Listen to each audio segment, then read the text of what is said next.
بسم اللہ الرحمن الرحیم۔ شروع اللہ کے نام سے جو بڑا مہربان اور نہایت رحم کرنے والا ہے۔ نماز فجر کی 2 سنتوں کے بعد جو بندہ قرآن کی یہ سورت پڑھتا ہے وہ اللہ سے کچھ بھی مانگے اللہ خوشی سے دیتا ہے۔ سبحان اللہ۔ السلام علیکم ورحمۃ اللہ وبرکاتہ۔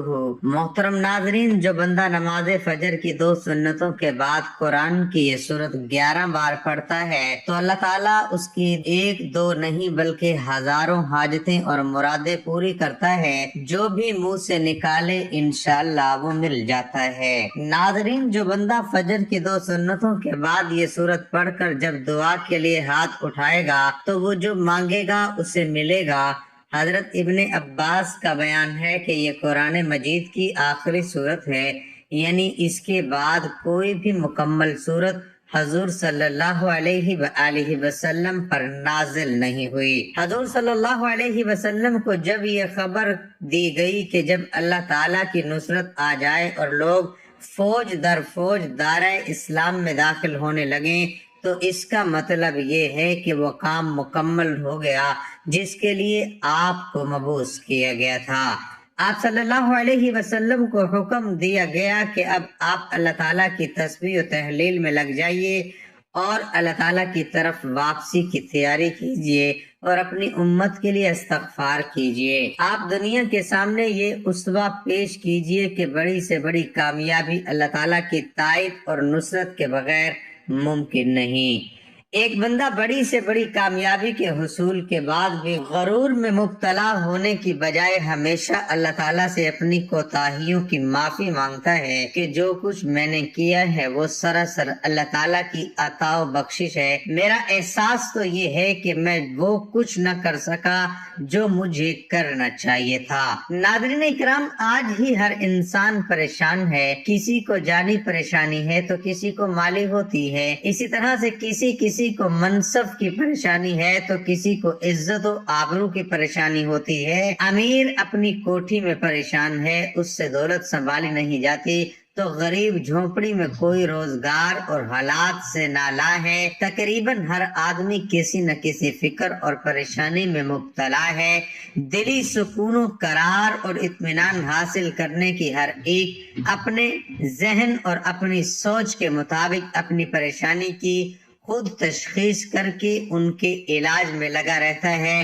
کوئی اقتدار، منصب یا عہدے میں سکون تلاش کرتا ہے، مگر جب اسے مطلوبہ منصب مل جاتا ہے تو پتہ چلتا ہے کہ اس میں تو سکون نام کی کوئی چیز ہی نہیں ہے، بلکہ منصب کی ذمہ داریوں اور منصب کے زوال کے اندیشوں کی صورت میں اور زیادہ تفکرات ہیں۔ کسی نے سمجھا کہ سکون صرف مال و دولت کی کثرت اور فراوانی میں ہی پوشیدہ ہے، مگر حقیقت یہ ہے کہ جن لوگوں کو یہ مال دولت حاصل ہو ان میں سے اکثر کا حال یہ ہے کہ کاروباری تفکرات، ترقی کا شوق، دن بدن بڑھتی ہوئی حرص اور تجارت میں نقصان کے اندیشوں سے ان کی راتوں کی نیندیں حرام ہے۔ پھر کسی نے رقص کو باعث سکون جانا، مگر وقتی اور عارضی لذت کے بعد پھر بھی بے چینی اور اضطراب برقرار رہتا ہے۔ کسی نے منشیات کا سہارا لیا، مگر اس میں بھی عزت عارضی دل بہلاوا ہی ہوتا ہے۔ عارضی فائدہ اور دائمی نو انسان، کسی نے نت نئے فیشن کر کے دل بہلانے کی کوشش کی مگر سکون و قرار نہ ملا، جبکہ دینی ذہن رکھنے والوں کا یہ خیال ہے کہ مختلف پریشانیوں اور مصیبتوں سے بچاؤ کا اصل طریقہ اور ان کا حقیقی علاج صرف ایک ہی ہے کہ اپنے آپ کو گناہگار، خطاکار، نافرمان اور قصوروار سمجھتے ہوئے اللہ تعالیٰ سے معافی مانگی جائے اور گناہوں کو چھوڑ کر اللہ تعالیٰ کو راضی کر لیا جائے، کیونکہ سکون اور راحت کے سب خزانے اللہ تعالیٰ کے پاس ہیں۔ اللہ تعالیٰ کے ذکر سے ہی بے قرار دلوں کو قرار ملتا ہے، وہی ان کا مالک ہے، اور جب مالک راضی ہوگا تو خوش ہو کر اپنی مملوکہ چیز سکون اور راحت اپنے فرما بردار بندوں کو عطا کرے گا، اور وہ مالک راضی ہوتا ہے نافرمانی اور گناہوں کو چھوڑنے اور فرما برداری اختیار کرنے سے۔ ہر آدمی جانتا ہے کہ ہر اچھے یا برے عمل کا رد عمل ضرور ہوتا ہے۔ دنیا میں پیش آنے والے حالات پر سب سے زیادہ اثر انداز ہونے والی چیز انسان کے اچھے یا برے اعمال ہوتے ہیں، جن کا براہ راست تعلق اللہ تعالیٰ کی خوشنودی اور ناراضی سے ہے۔ کسی واقعے اور حادثے کے طبی اسباب جنہیں ہم دیکھتے، سنتے اور محسوس کرتے ہیں، وہ کسی اچھے یا برے واقعے کے لیے محض ظاہری سبب کے درجے میں ہیں۔ سادہ لوگ حواس و آفات کو صرف اور ظاہری اسباب سے جوڑتے اور پھر اسی اعتبار سے ان حواس سے بچاؤ کی تدابیر بھی اختیار کرنے کی کوشش کرتے ہیں۔ شرعی تعلیمات کی روشنی میں بحیثیت مسلمان ہمیں یہ اعتقاد رکھنا ضروری ہے کہ یہ سب کچھ اللہ تعالیٰ کے حکم اور امر سے ہوتا ہے، جس کا عقل اور حواس خمسہ کے ذریعے ادراک کرنے سے ہم قاصر ہیں۔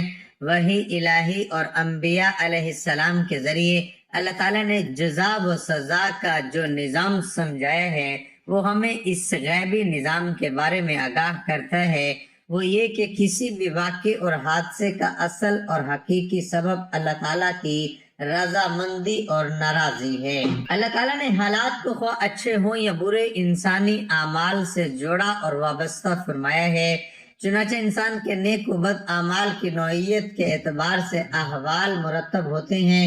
صحت و مرض، نفع و نقصان، کامیابی اور ناکامی، خوشی و غمی، بارش و خشک سالی، مہنگائی و ارزانی، بد امنی اور دہشت گردی، وبائی امراض، زلزلہ، طوفان، سیلاب وغیرہ، یہ سب ہمارے نیک بد اعمال کا ہی نتیجہ ہوتے ہیں۔ بالفرض دیگر ان سب احوال کے ظاہری اسباب کچھ بھی ہوں، مگر حقیقی اسباب ہمارے نیک و بد اعمال ہوتے ہیں۔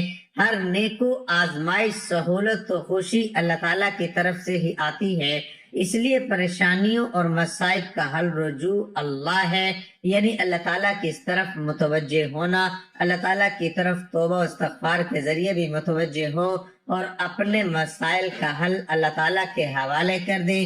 گویا اللہ تعالیٰ کو اپنے مسائل کے حل کا وکیل بنا دیجئے، اللہ تعالیٰ کبھی آپ کو بے سہارا نہیں چھوڑیں گے انشاءاللہ۔ نیز اس کے ساتھ شکر گزاری کی کیفیت پیدا کیجئے۔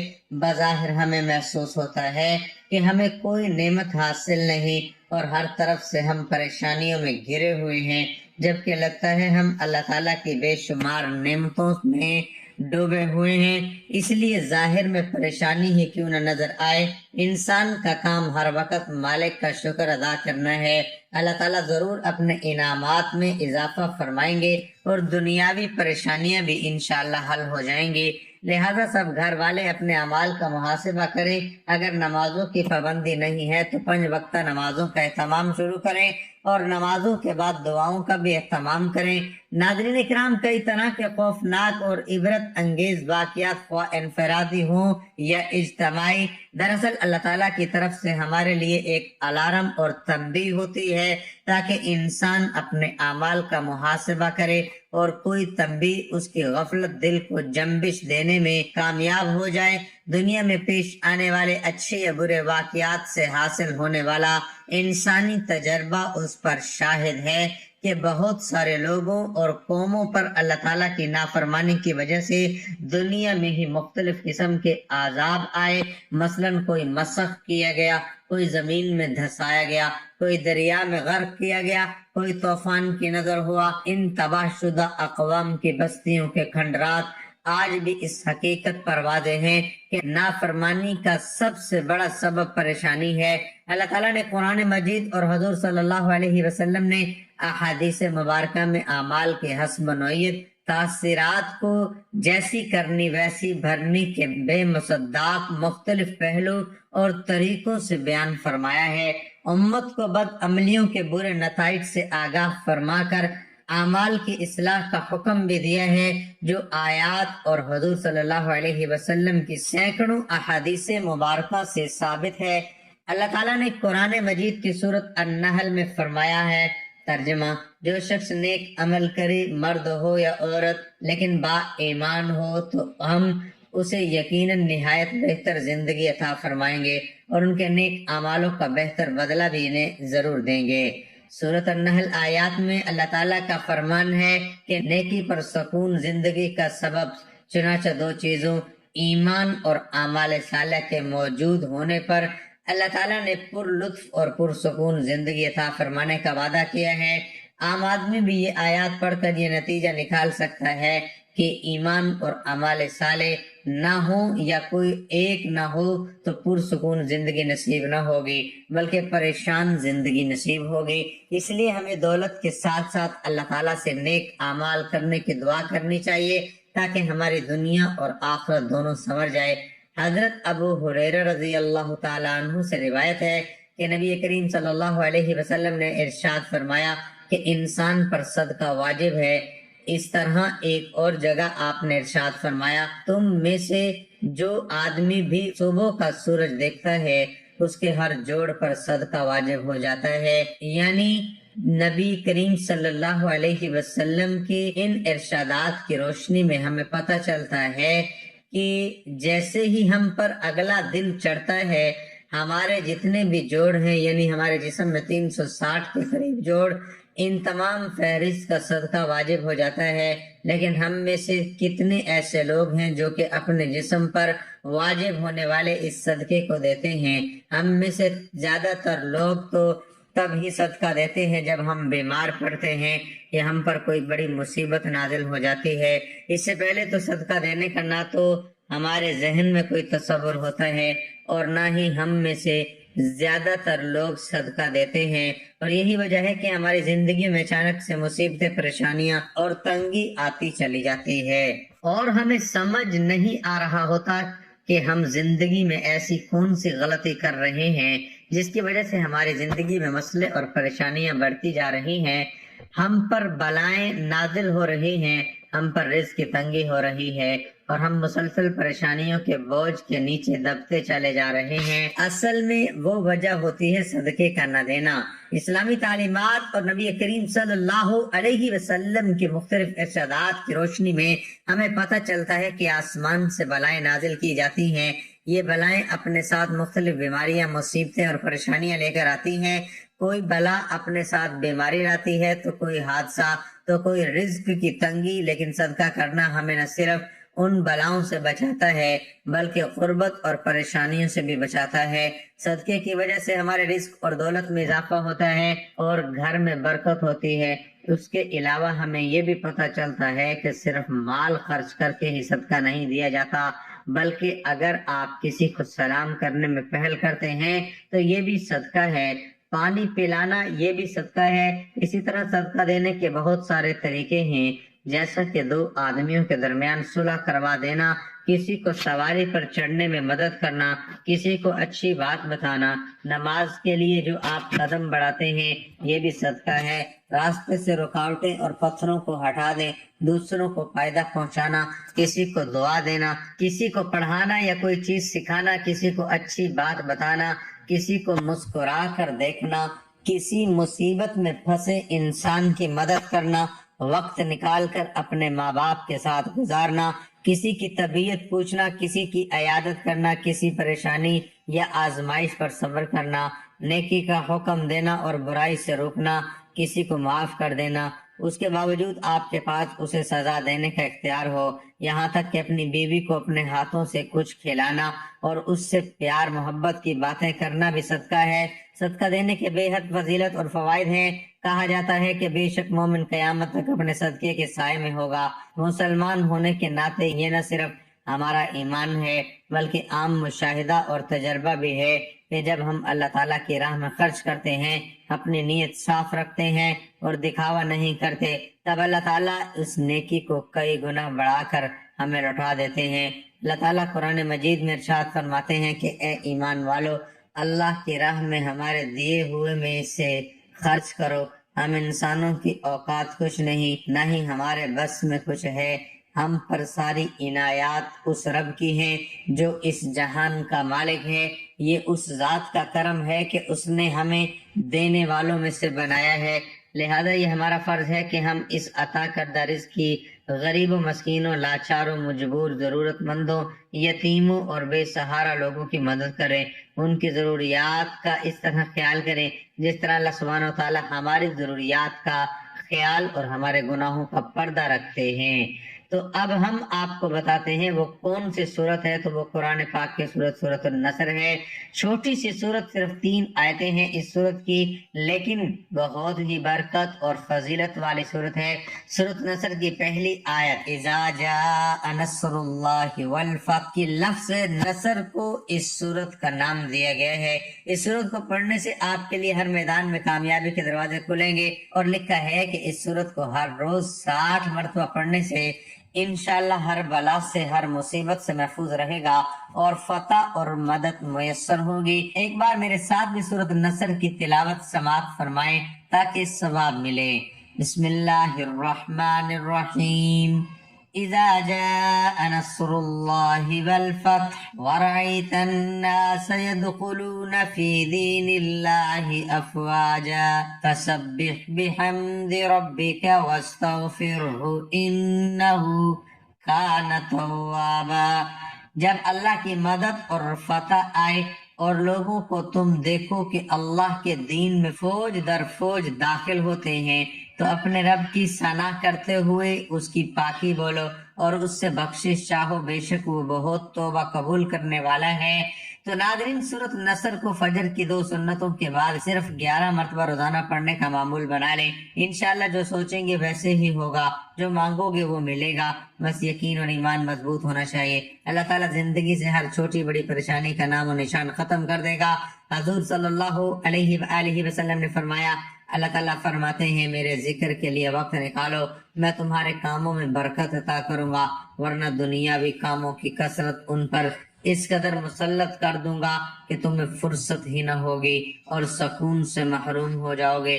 ناظرین، اس لیے تھوڑا سا وقت نکال کر اللہ تعالیٰ کا ذکر کیا کریں، نماز پڑھیں، قرآن پاک کی تلاوت کریں، درود پاک پڑھیں، اللہ رب العزت کا ہر حال میں شکر ادا کریں، تو اللہ تعالیٰ بہت خوش اور راضی ہوتا ہے۔ اس کے ساتھ حسبنا اللہ و نعم الوکیل کی ایک تسبیح پڑھنی ہے اور اللہ تعالیٰ سے دعا مانگنی ہے۔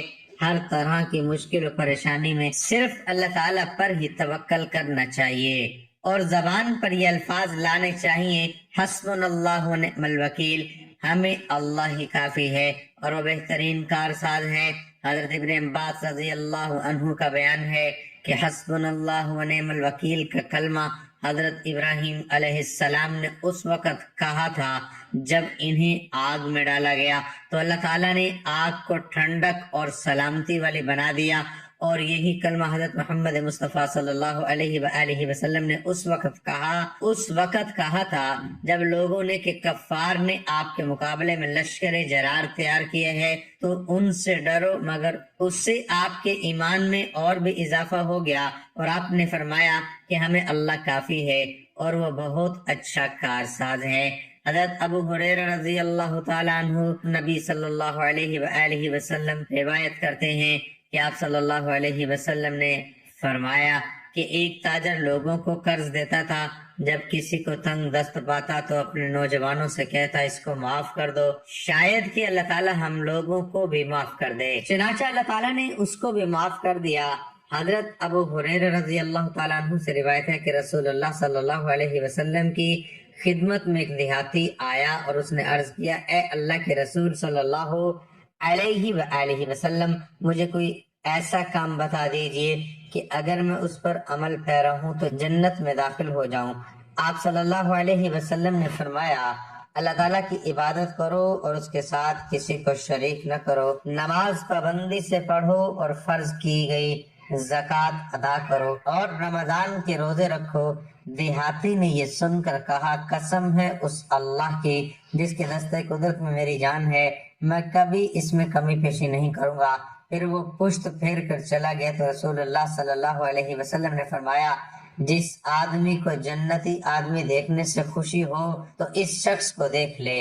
حضرت ابو ہریرہ رضی اللہ تعالیٰ عنہ سے روایت ہے کہ رسول اللہ صلی اللہ علیہ وسلم نے فرمایا، جب مسلمان یا مومن بندہ وضو کرتا ہے اور اپنا چہرہ دھوتا ہے تو اس کے چہرے سے پانی کے ساتھ یا پانی کے آخری قطرے کے ساتھ وہ تمام گناہ معاف ہو جاتے ہیں جو اس نے اپنی آنکھوں سے دیکھ کر کیے تھے۔ پھر جب وہ اپنے ہاتھ دھوتا ہے تو پانی کے ساتھ یا پانی کے آخری قطرے کے ساتھ اس کے وہ تمام گناہ معاف ہو جاتے ہیں جو اس کے ہاتھوں نے کیے تھے۔ پھر جب وہ اپنے پاؤں دھوتا ہے تو پانی کے ساتھ یا پانی کے آخری قطرے کے ساتھ اس کے وہ تمام گناہ معاف ہو جاتے ہیں جو اس کے پاؤں نے چل کر کیے تھے، حتیٰ کہ وہ گناہوں سے پاک صاف ہو جاتا ہے۔ حضرت ابو ہریرہ رضی اللہ تعالیٰ عنہ نے کہا کہ رسول اللہ صلی اللہ علیہ وسلم نے بتلایا، اللہ فرماتا ہے کہ 3 قسم کے لوگ ایسے ہیں جن کا قیامت میں خود مدعی بنوں گا۔ ایک تو وہ شخص جس نے میرے نام پر عہد کیا اور پھر وعدہ خلافی کی، دوسرا وہ شخص جس نے کسی آزاد آدمی کو بیچ کر اس کی قیمت کھائی، اور تیسرا وہ شخص جس نے کسی کو مزدور کیا، پھر کام تو اس سے پورا لیا لیکن اس کی مزدوری نہ دی۔ بندے کی دعا اس وقت تک قبول ہوتی رہتی ہے جب تک کہ وہ گناہ یا صلح رامی کے خلاف دعا نہ کرے اور جب تک وہ جلد بازی کا مظاہرہ نہ کرے۔ صحابہ رضی اللہ عنہم اجمعین نے عرض کیا، جلد بازی کرنا کیا ہے اے اللہ کے رسول؟ تو ارشاد فرمایا، جلد بازی یہ کہنے لگے کہ میں نے دعا کی لیکن مجھے اپنی دعا کی قبولیت ہوتی ہوئی دکھائی نہیں دیتی، بس پھر وہ حسرت شکار ہو جاتا ہے اور دعا کرنا چھوڑ دیتا ہے۔ حضرت ابو ہریرہ رضی اللہ تعالیٰ عنہ سے روایت ہے کہ رسالت مآب صلی اللہ علیہ وسلم نے فرمایا، جس نے سورج کی مغرب سے طلوع ہونے سے پہلے توبہ کر لی تو اس کی توبہ قبول کر لیں گے۔